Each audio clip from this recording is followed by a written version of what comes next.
Countdown's on for the House Intelligence Committee to vote on its impeachment report on Tuesday. And joining me now from across the pond, Congressman Lloyd Doggett, Democrat from Texas, member of the House Ways and Means, Budget and Taxation Committees. Welcome from London, Congressman. I'm glad you're here to join me. I want to talk specifically about that op-ed that you wrote last month, explaining the impeachment inquiry to all of your constituents. I'm curious the feedback that you've been getting since that.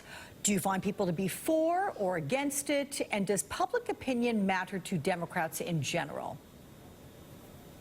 Well, I think it does matter, Alex. It's great to be with you. But we have a constitutional responsibility, and that comes first and foremost. We know the president has shirked his responsibility, has breached the public trust, thinks he's above the law. We have to fulfill our responsibility, and I think the evidence is pretty clear. The defense is missing.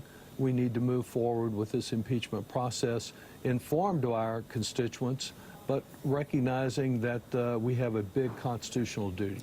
You know, I want to get to what former Republican Congressman Charlie Dent has said about his colleagues, and this goes right to your point, and that is they're privately fuming about President Trump, his behavior, antics, if you will. Let's take a listen to Charlie Dent right now. Here's that. I think my former colleagues are in a situation where they understand their base pressure, but there's no question, having spoken to many of them privately, they are absolutely disgusted and exhausted by the president's behavior. They resent being put in this position all the time.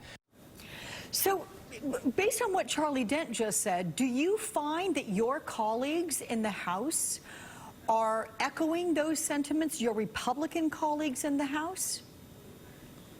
Some of them are, Alex, but as outrageous as President Trump's conduct is, even more troubling is the fact that so many of my Republican colleagues are the enablers for that conduct. Over the last 3 years, we've seen him push for a little more power and a little more power. You know, the real never-Trumpers are the people who never find any error in his judgment, never find any objectionable conduct, and never have to say they're sorry. And we are surrounded by those kind of Republicans, the kind that say they want Adam Schiff to be their first witness, instead of calling the president's chief of staff or his national security advisor or his vice president or his secretary of state or any of the many minions who surround him in the White House. If they had one person who could come forward with evidence showing this president is innocent of high crimes and misdemeanors, they would bring that person. But to date, they haven't, and they've offered no indication they really plan to put up a defense, only a diversion, of which this president certainly is the master of diversion. Look, there's been a lot of diversion when it comes to getting legislation passed. I mean, let's talk about the president who's recently been tweeting about the USMCA, of course, that being his trade deal with Canada and Mexico, which is sitting on Nancy Pelosi's desk. It's collecting dust. Vox.com reports that Democrats, they've passed nearly 400 bills that are being ignored by Republicans in the Senate as well as those in the House with Nancy Pelosi. Do voters ask you about issues they want to see get done in Congress apart from impeachment?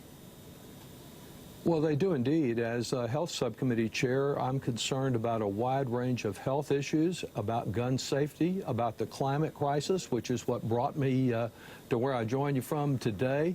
A wide range of issues, and all of those are bills that we passed months ago, put on Mitch McConnell's desk. He won't even permit the Senate to debate them. Ask for international trade and the agreement with Mexico and Canada. I would like to see that approved. I view it a little differently. It is true it's on Nancy Pelosi's desk, but the trade ambassador has known for months the steps that he needed to take to assure that this didn't advantage major pharmaceutical companies and handcuff the Congress in responding to high drug prices, and to ensure that we're not in a race downward on working standards, that we have real enforcement for the provisions that were negotiated in this agreement.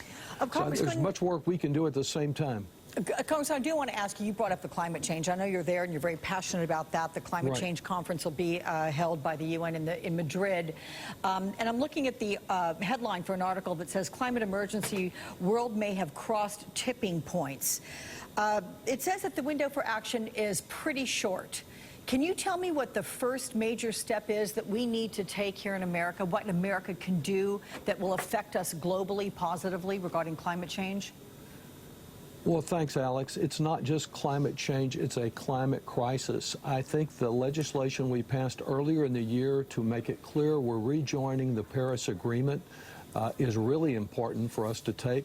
But each month that goes by that we take no action and that Trump continues to deny that there's a crisis here makes it more politically difficult for us to take the steps that will be necessary to protect our children and grandchildren and really our neighbors now from extreme weather, from disease, from the many dangers associated with this climate crisis. I think we still have time, but the time is rapidly going away. Representative Lloyd Doggett, a sobering statement right there, but I thank you for sharing, and safe travels from London, sir. Thank you, Alex.